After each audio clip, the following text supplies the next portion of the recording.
मेरी मौसी का बेटा शहर में पढ़ने आया तो मैंने उसे रख लिया क्योंकि मैं अकेली होती थी। मेरे पति देश से बाहर रहते थे। पति से पूछा तो वो भी मान गए। मेरी मौसी का बेटा मेरा बहुत ख्याल रखता था।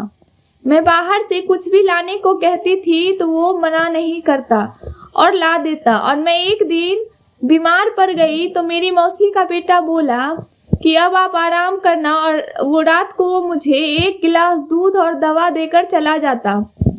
मैं जब सुबह उठती तो मुझे बहुत सुकून मिलता था। एक दिन मेरे पेट में दर्द हो रहा था तो डॉक्टर के पास चली गई। डॉक्टर ने कहा कि तुम प्रेग्नेंट हो। तो मेरी तो जान ही निकल गई और मेरे सर पर आसमान आ गिरा। मैं आश्चर्य में पड़ गई। मैं डॉक्टर की तरफ आश्चर्य से देख रही थी जो मुझ पर धमाका कर रहे थे।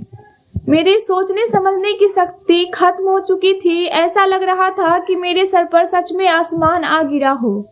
ऐसा कैसे हो सकता है? मेरे पति ही नहीं थे। मैंने डॉक्टर को कहा कि आपको जरूर कोई गलतफहमी हुई है, मुझे सिर्फ पेट में दर्द की शिकायत है। डॉक्टर मुस्कुराने लगी और मेरे सामने रिपोर्ट रख दी और कहने लगे कि आप 3 साल से तो आप मुझसे इस चीज़ का इलाज करवा रही हैं। अब आपको भगवान ने ये खुशखबरी सुनाई है तो आपको भगवान का शुक्रिया अदा करना चाहिए। आपको जल्दबाजी नहीं करना चाहिए। मैं रिपोर्ट देख रही थी तो मेरा बुरा हाल हो गया था। मुझे नहीं पता था कि मेरी ज़िंदगी में इतना भयानक मोड़ आ जाएगा। ये सोचकर घबरा गई थी कि मेरी शादी के 4 साल हो गए थे। मेरे पति विदेश में रहते थे। वो साल के 2 महीने ही हिंदुस्तान में आया करते थे। उस दौर में उम्मीद से थी कि मुझे एक बच्चा हो जाए जिसे मेरा बच्चे में दिल लगा रहे, लेकिन हर बार मुझे मायूसी का मुंह देखना पड़ता था। लेकिन इस बार वो विदेश में ही थे तो मैं प्रेग्नेंट कैसे हो सकती हूँ? मैंने डॉक्टर से कुछ नहीं कहा और मेरे दिमाग ने तो काम करना बंद कर दिया था। मन्नू मुकेश मेरा सगा भाई था, मेरी सगी छोटी मौसी का बेटा था। मैं अपनी सोच के ताने बाने में उलझ रही थी कि सामने अपने घर का दरवाजा देखकर मेरे कदम वहीं रुक गए। मुझे लगा कि मैं क्लिनिक से किस वजूद के कदम से अपने घर तक कैसे पहुंच गई। मैं अपने गम में इस तरह डूब गई थी कि मुझे सांस लेने में भी घुटन महसूस हो रही थी। मैंने दरवाजे की घंटी बजाई। मुकेश ने ही दरवाजा खोला। मैं घर के अंदर चली गई। मुकेश मुझे देखकर मुस्कुराने लगा और बोला कि दीदी आपने इतनी देर कर दी आने में। मैंने बहुत इंतजार किया आपके आने का, लेकिन मुझे बहुत भूख लगी थी तो मैंने खाना खा लिया। आपके लिए खाना लगा दूं क्या? मेरी छोटी मौसी का छोटा बेटा जॉब के लिए नोएडा आ गया था और पिछले कई महीनों से मेरे साथ रह रहा था। मेरे पति को भी इस बात से कोई एतराज नहीं थी। मुकेश को वो पहले से जानते थे क्योंकि वो बहुत खुश थे कि उनकी मेरी चिंता नहीं रहेगी। दीदी आप कहाँ खो गई हैं? मैंने आपसे ही बात कर रहा हूँ। मुकेश की बात से मैं चौंक सी गई और बोली कि कोई बात नहीं, मुझे भूख नहीं है, मेरे सर में दर्द है, मैं अपने कमरे में जा रही हूँ। मुकेश से इतना कहकर मैं वहाँ से अपने कमरे में चली गई। अपनी रिपोर्ट को दराज में रखी और बेजान शरीरों के साथ अपने बिस्तर पर बैठ गई। मेरी सोच अभी खत्म हो चुकी थी। मुकेश मेरी सगी मौसी का बेटा था, मेरा सगा भाई। मैं उसके बारे में ऐसा कुछ भी नहीं सोच सकती थी। जब मेरी मौसी की शादी हुई थी तो मैं 4 साल की थी। जब मुकेश पैदा हुआ तो मैं 10 साल की थी। मेरी मौसी का घर बहुत दूर था और गांव था। वहाँ दूर दूर तक कोई कॉलेज नहीं था, इसलिए मौसी ने कहा कि आप मेरे बेटे मुकेश को अपने पास रख लो, वो अच्छे से पढ़ लेगा। मैंने रख लिया क्योंकि वो मेरा भाई भी है, मैं उस पर कुछ भी नहीं कह सकती। इसलिए मैं अपना दोनों हाथों से अपने सर पर लेकर बैठ गई। मुझे याद आने लगा कि पिछले कितने दिनों में मुकेश मुझे दूध के साथ दवा देता था, जिसे खाकर मैं गहरी नींद में सो जाती थी और सुबह जब मैं उठती तो बहुत खुश होती रहती। क्या मुकेश मुझे नींद की दवा देता है और जब मैं सो जाती हूँ तो मेरे साथ कुछ करता है? ये सब सोचकर मेरी आंखों से टिप टिप आंसू गिरने लगे थे। मेरी आंखों में आंसू का गोला था जिसकी वजह से मुझे बहुत ज्यादा घुटन हो रही थी। क्या सगे रिश्ते इतने कमजोर हो गए हैं कि वो हवस के आगे कुछ भी नहीं समझ सकते? मैं उसकी बहन हूँ, यानी माँ की बहन की बेटी, मतलब बहन ही हुई ना मेरी, उससे खास रिश्ता है। मैं उससे पर्दा भी नहीं करती। ऐसा कैसे वो मेरे बारे में सोच सकता है? कैसे उसका दिल ऐसा करने को मान सकता है? मैं बहुत रो रही थी। इसका अंदाजा शायद ही कोई लगा सकता है। जो मैं सह रही थी, एक तरह से पागल हो रही थी। अब मुझे उसका बचपन याद आने लगा, जब वो मेरे मायके वाले घर मौसी के साथ आता था तो उसका पूरा दिन मेरी गोद में ही बीतता था और वह अपनी पूरी जुबान से मेरा नाम लेता था। अपने घर भर में सबसे छोटी थी और वह मेरी मौसी का सबसे पहली औलाद थी, इसलिए मायके में उसका सबसे ज़्यादा वक्त मेरे साथ ही गुजरता था।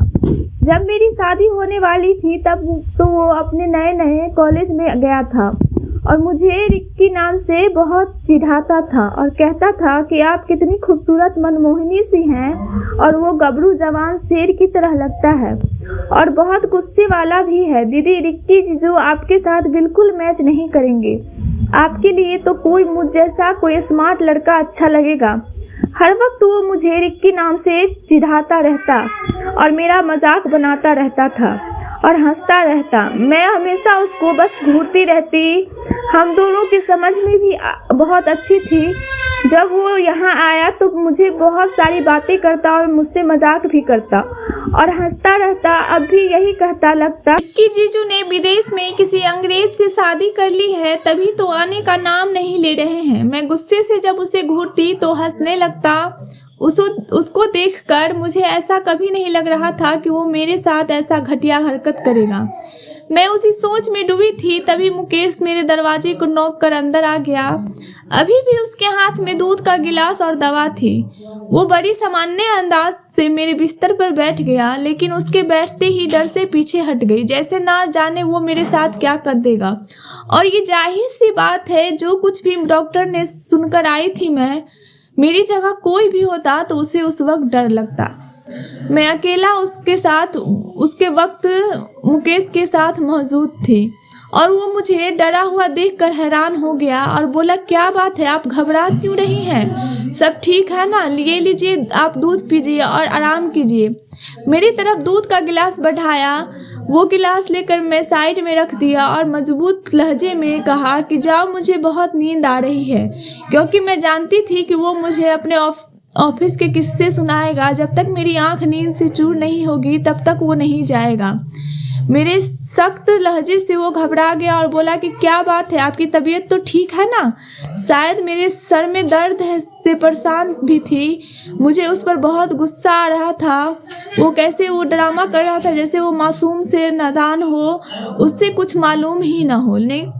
लेकिन पहले तो मेरा मन कर रहा था कि उसे एक जोरदार थप्पड़ उसके मुंह पर मार दूं, फिर उसके सामने अपनी रिपोर्ट फेंक दूं, देखो तुम्हारी शराफत का सबूत, और उसे धक्के मारकर घर से बाहर निकाल दूं।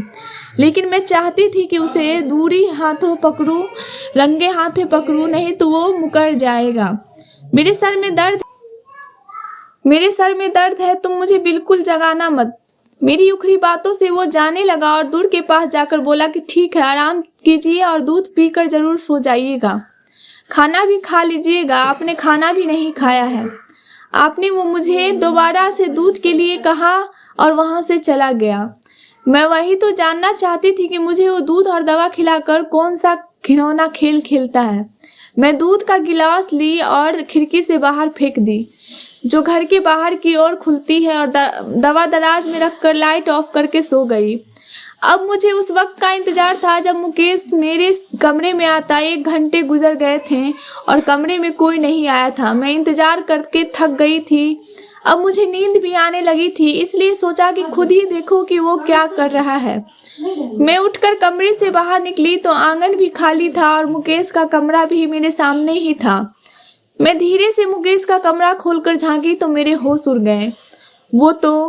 मैंने धीरे से उसका कमरा बंद कर दिया और अपने कमरे में आ गई। मेरे दिल में वो बात घूमने लगी जो मौसी ने मुझे फ़ोन पर पहली बार बताया था कि मुकेश नोएडा में नौकरी करना चाहता है, लेकिन तुम जानती हो कि मैं इस हक में नहीं हूँ कि उसे हॉस्टल में रहने की इजाज़त दे दूँ। क्योंकि हॉस्टल में कई तरह के लोग रहते हैं और मेरा मुकेश सीधा साधा है। कहीं उसे बुरे लोगों की संगति न मिल जाए, वो सिगरेट और दूसरे नशा का आदी न हो जाए। तुम यह जानती हो कि मैंने उसे किस तरह से उसे पाला है। मेरे मुकेश बहुत सीधा है और उसके साथ रहकर उसे बुरी आदत हो जाएगी, इसलिए तुम उसे अपना साथ रख लो। उस वक्त मैं बहुत रहम खाते हुए मुकेश को रख ली कि मुकेश मेरा भाई है, नहीं मेरा बेटा ही भी। जाहिर सी बात है वो मेरे साथ भाई से भी बढ़कर था और भाई में और छोटे बेटे में कोई फर्क नहीं होता है। मेरा सर दर्द से फटने लगा था। मेरा भाई उस समय अपने कमरे में बैठकर सिगरेट पी रहा था। मैंने अपने घर का दरवाजा बंद कर लिया और सो गई। सुबह जब हुई तो मेरा दरवाजा बहुत जोर जोर से खटखटाया गया। जब मैं दरवाजा खोली तो सामने मुकेश खड़ा था और मुझे बहुत गुस्से से देख रहा था। दरवाजा क्यों लॉक किया था आपने? मैं उसको बोली कि तुम होते कौन हो मुझसे ये पूछने वाले। मेरी बुलंदी से वो हैरान हो गया। तब नरम आवाज में बोला कि रात को आपकी तबीयत खराब थी, मैं कितनी बार आपके दरवाजे पर आकर आवाज लगा रहा था, लेकिन आपने कोई जवाब नहीं दिया। इसलिए मैं परेशान हो गया कि आप बेहोश तो नहीं हो गई, इसलिए दरवाजा खोलने की कोशिश की तो लॉक, इसलिए मैं परेशान हो गया था। कृपया आप दरवाजा लॉक न लगाएं।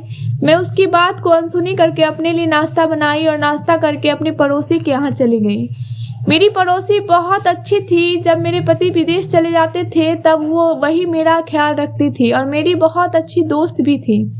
उसके पति भी मुझे अपनी बहन समझते थे। जब भी वो बाजार से कुछ लाने जाते तो मुझसे पूछे बिना नहीं जाते।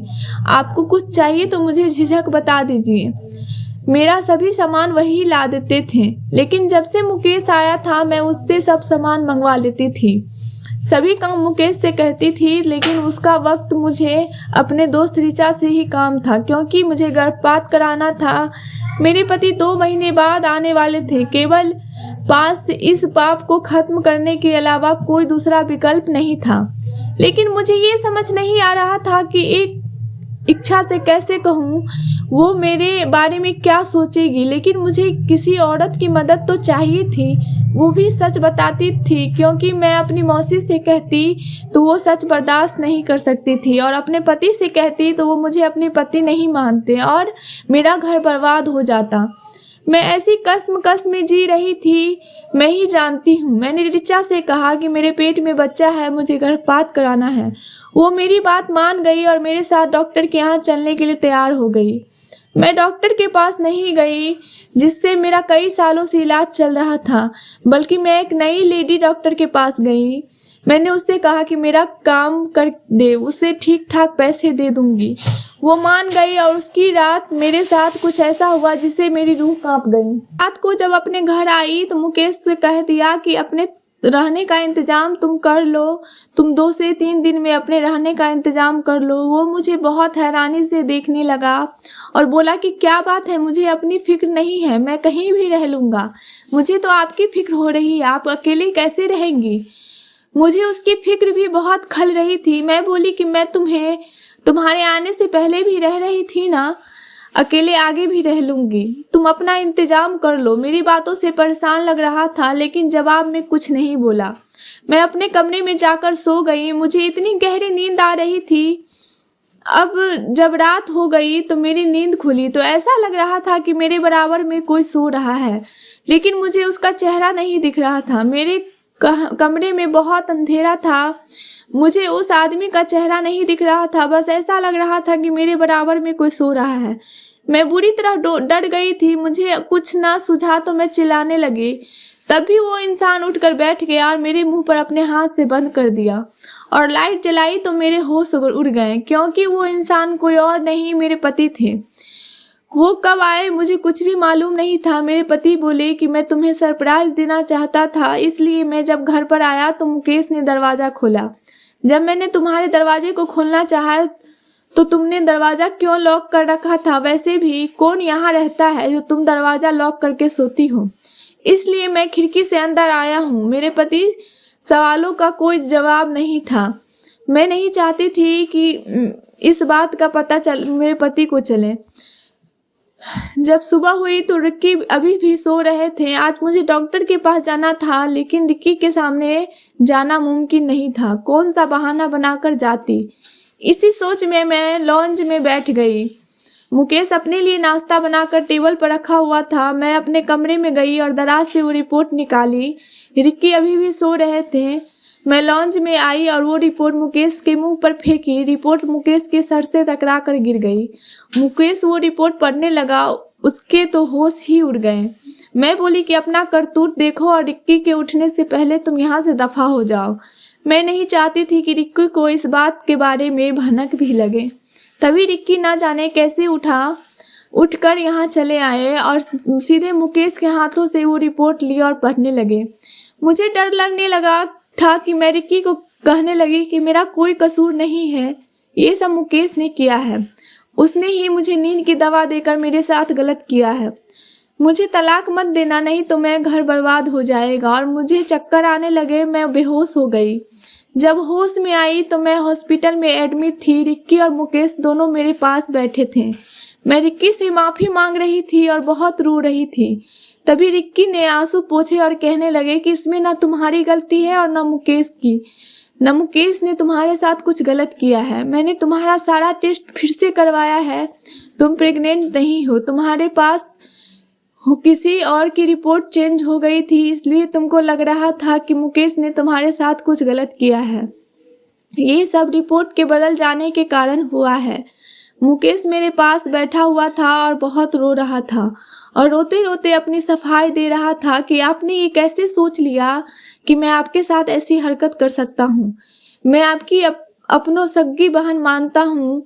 मैं आपको अपनी सगन बहन नजर आती है, क्योंकि बचपन में मैं आपसे ज़्यादा आपके पास रहता था और मैं अपनी माँ को दवाई पानी समय पर देता था।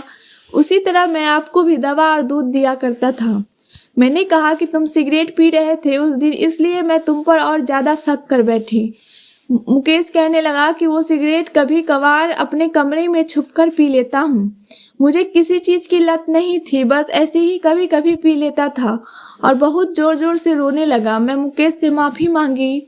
मेरे दिमाग में रिपोर्ट के बारे में पहले ये बात क्यों नहीं आई। मैं अपना चेकअप फिर से क्यों नहीं करवाई। मैं बहुत शर्मिंदगी महसूस कर रही थी। मेरी ये गलत फहमी मेरे भाई को मुझसे दूर कर देती। अब हम लोग अपने घर चले आए और एक दूसरे के साथ खुशी खुशी रहते हैं। आपको हमारी कहानी कैसी लगी कमेंट में ज़रूर बताएं और लाइक शेयर करें। ऐसी ही कहानियों के लिए हमें सब्सक्राइब ज़रूर करें। धन्यवाद दोस्तों।